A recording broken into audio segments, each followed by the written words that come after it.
वाराणसी की एक शांत सुबह थी। घंटी की आवाजें, मंदिर की आरती की लहरियां और गंगा के किनारे बहती ठंडी हवा, सब कुछ एक दिव्य माहौल बना रही थी। आर्या, एक साधारण लेकिन बेहद आस्थावान लड़की, रोज सुबह 5 बजे उठकर महादेव के मंदिर जाती थी। उसका विश्वास भोले बाबा में ऐसा था कि जैसे हर सांस उनके नाम से जुड़ी हो। वो कहती थी, भोले बाबा, अगर मेरा प्यार सच्चा है तो एक दिन आप खुद मुझे मेरे अर्जुन से मिलवा दोगे। आर्या का दिल अर्जुन के लिए धड़कता था, वही अर्जुन जो उसके कॉलेज में उसके साथ पढ़ता था, पर दोनों के बीच कभी खुलकर बात नहीं हुई थी। बस एक नजर, एक मुस्कान और फिर सालों की दूरी।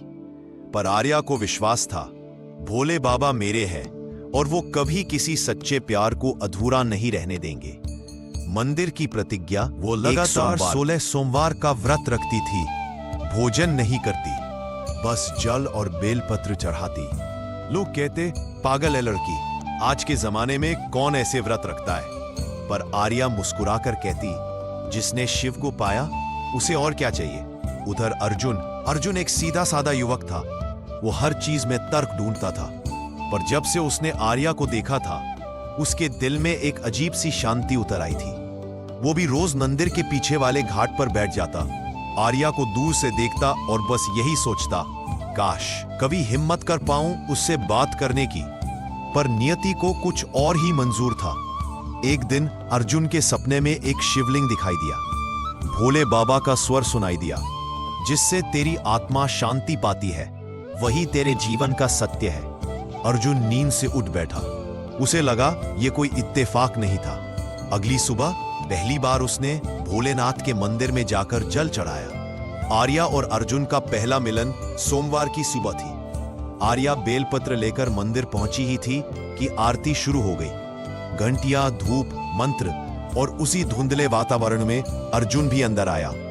आर्या ने जैसे ही वो वहीं शिवलिंग के सामने खड़ा था, दोनों की आंखें मिली। कुछ पल के लिए जैसे समय रुक गया हो। भोले बाबा की मूर्ति के सामने दो आत्माएं एक दूसरे को पहचान चुकी थी। आर्या की आंखों से आंसू बह निकले।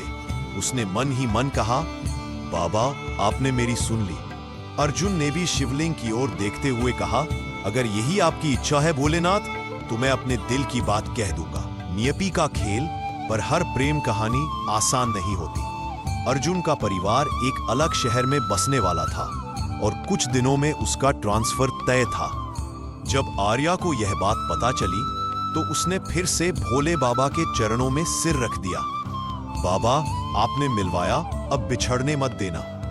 उस रात उसने चांद की ओर देखते हुए प्रण किया, जब तक अर्जुन मेरा नहीं बनता, मैं हर सोमवार व्रत रखूंगी और महादेव के नाम की ज्योत जलाऊंगी।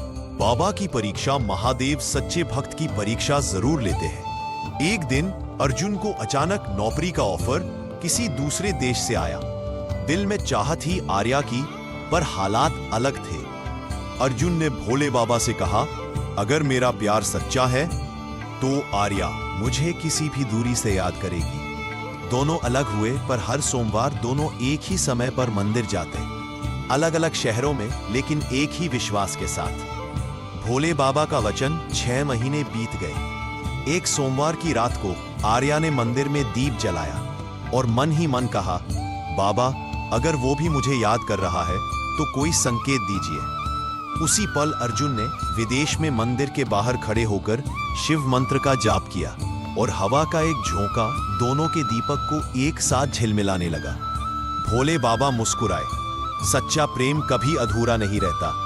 आगे की कहानी में भोले बाबा का आशीर्वाद कैसे दोनों की जिंदगी बदल देता है, कैसे कठिनाइयों और परिवार के विरोध के बाद भी उनका प्यार एक पूजा बन जाता है, और अंत में कैसे काशी के उसी मंदिर में दोनों का मिलन होता है जहां से सब शुरू हुआ था।